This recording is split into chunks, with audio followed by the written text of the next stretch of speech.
The 13th Warrior wasn't just a film. It was a myth reborn in shadow and light, a story that refused to stay buried. Behind the battles, the prayer, the chaos, a secret war raged between art and control, vision and survival. Legends were rewritten. Myths bled into history. And the monsters? They weren't on screen, they were behind the camera. These are 22 strange, haunting, and untold facts about the 13th Warrior, a saga that fell in silence, but changed cinema forever. The name that couldn't be spoken before it became the 13th Warrior. It had another name, Eaters of the Dead. John McTiernan envisioned something darker, quieter, almost spiritual. But the studio feared the title sounded too much like horror. They wanted thunder, not dread poetry. The result? Two visions clashing like swords in fog. The legend began with creation and a curse. The cut that terrified audiences. The film's first cut terrified test audiences, not because of the monsters, but the silence. Too real, too slow, too honest. McTiernan had crafted something atmospheric and haunting. Executives panicked. Scenes were reshot. Whole arcs rewritten. What was once contemplative became heroic. But truth has a way of bleeding through the edit. Two directors, two sound stages, one battlefield.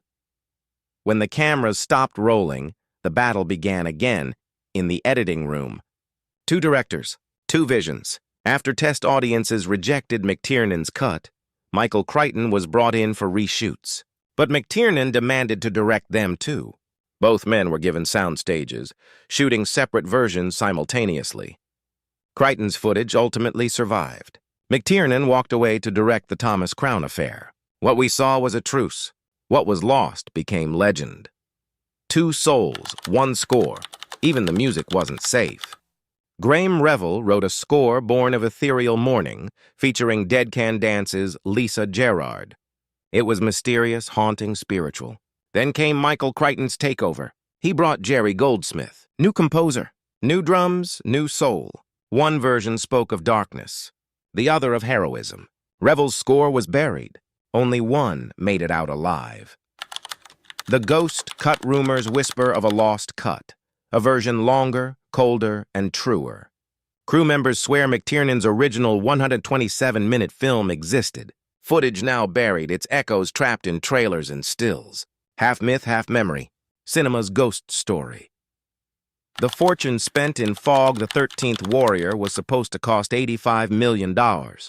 It didn't. By the end, reshoots, rewrites, and studio panic pushed it beyond $100 million before principal photography even concluded. With marketing and post-production chaos, some sources claim it reached $160 million. A fortune spent to find meaning in mud and mist. Art doesn't bleed money until you make it fight commerce. The mother rewritten Every myth has a mother. This one had two. In early versions, the Wendell's leader was envisioned differently, but reshoots changed her entirely. A feral shaman with a poisoned claw sewn to her hand. Death given form, rewritten by fear and focus groups. One idea. Multiple visions. 8. Nature as the final actor. The fog wasn't just atmosphere, it was character. Shot in the real wilderness of British Columbia, the crew fought cold, rain, and exhaustion. Breath froze. Cameras jammed. Tempers burned. A horse died during production. Actor Dennis Storhoy nearly drowned. But on screen, that suffering became beauty. Nature became the film's final, unforgiving actor. The real behind the myth. The film's authenticity runs deeper than fiction. Its hero, Ahmad ibn Fadlan, was real, pulled from 10th century manuscripts. An actual Arab diplomat who documented his encounter with the Volga Vikings in 921 CE. Michael Crichton blended his historical account with the Anglo-Saxon epic Beowulf. Fact and fantasy blurred until truth felt like hallucination. That was the point. That was the magic. 10. The scene where language becomes life language itself becomes weapon. In one haunting scene, Ahmad listens to the Vikings speak, confused. Then, slowly, through brilliant editing, their words shift. Norse becomes understandable, meaning blooms. A miracle of montage turns learning into revelation. Understanding becomes survival. 11. Friction before fire. Even before battle, the war begins, not with swords, but with customs.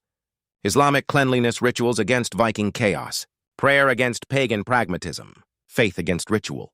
The film shows that friction honestly, the spark before the fire. Difference becomes the crucible where respect is forged. 12. Prayer in the face of death. Ahmad prays before every fight. Even when surrounded by warriors who laugh, he bows his head, invokes God's name without irony. That moment, often silent, outlasts every roar. Faith against fate, stillness against the storm. His religion is never mocked, never minimized, never vilified. A rarity in Hollywood then, a rarity now. 13. Monsters as mirrors. The Wendell weren't creatures, they were reflections. Humans who chose to become beasts, masks of bone, rituals of blood. The line between divine and savage vanished. In the novel, they are revealed as Neanderthals, but the film keeps them ambiguous. Ghosts between history and nightmare. Myth turned mirror. 14. Armor as autobiography. Each warrior's armor tells his past. Mismatched steel, Roman relics, Eastern chainmail. Beowulf wears German plate armor 500 years ahead of his time. Another warrior sports a Roman helmet 500 years after its era. Historically inaccurate? Perhaps. But a brilliant visual metaphor. These men are walking histories. Their gear is a map of conquest and survival. 15. Cinematography. As memory cinematographer, Peter Menzies Jr. turned frost and fire into poetry. Blues at dawn, reds at dusk. Every breath a ghost, every torch a prayer. The camera work is dangerous and thrilling. Intimate perspectives that thrust you into battle. Light wasn't just seen, it remembered. 16. Fantasy rooted in anthropology. It's a film of myth, but its truth is historical. Every ritual, funeral, and song came from Norse or Arabic texts. Real Viking burial customs? Actual Islamic prayer. Even fantasy had its roots in anthropology. Reality made it real and terrifying. 17. Critics couldn't see. The Fog critics didn't understand. Roger Ebert gave it 1.5 stars, calling it a series of expensive set pieces without story. They called it slow, grim, confused. But buried in negative reviews were words they didn't mean to write. Atmospheric, haunting, too real. Lisa Schwartzbaum of Entertainment Weekly gave it an A and called it audacious, exhilarating, wildly creative. The things some hated became what made it timeless. 18. The Fall and the Resurrection. The movie fell at the box office, opening to just $10 million, ending with $61.7 million worldwide against losses of nearly $100 million. Disney released it at the end of August 1999 with minimal advertising, a death sentence. But legends don't die. They just wait. Years later, online, fans resurrected it. VHS sales saved it from total obscurity. Fog, fear, and faith became cult devotion. Taint. The hero Hollywood forgot representation mattered. A Muslim scholar leading a Hollywood action epic was unheard of in 1999. But the 13th Warrior did it. Without apology. Ahmad ibn Fadlan, poet, diplomat, believer. He prays, he writes in Arabic script. He invokes God's name. His faith is his strength, not his weakness. It wasn't diversity for show. It was truth for once. The film is now credited as pioneering a Muslim hero in Hollywood blockbusters, Tani. The legacy written in fog, you can see the 13th Warrior's fingerprints in modern cinema. From The Northman to Game of Thrones, its realism, its fog, its faith in silence, that became the language of modern myth. The failure that taught others how to rise. 21. The actor who walked away, Omar Sharif, legendary star of Lawrence of Arabia, played a small role as Melchizedek. The production was so nightmarish, he was so humiliated by the result, that he temporarily retired from acting. "Let us stop this nonsense, these meal tickets that we do because it pays well," he said. "Bad pictures are very humiliating. I was really sick." He didn't return to film until 2003's Monsieur Ibrahim, for which he won the César Award for Best Actor. 4 years in exile, all because of this cursed production. 22. Bonus fact. The double ending. The film doesn't just have one climax, it has two.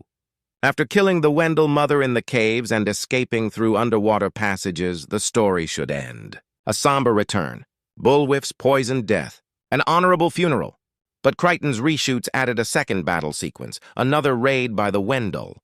The tonal whiplash is jarring. 2 endings, 2 directors, 1 fractured legend. The film became a battlefield long after the cameras stopped. The 13th warrior was born from ambition, carved in conflict, and buried by fear. 2 visions, 1 legend, endless echoes. But even in ruin, beauty survived. If this saga still haunts you, tell us which forgotten epic we should resurrect next.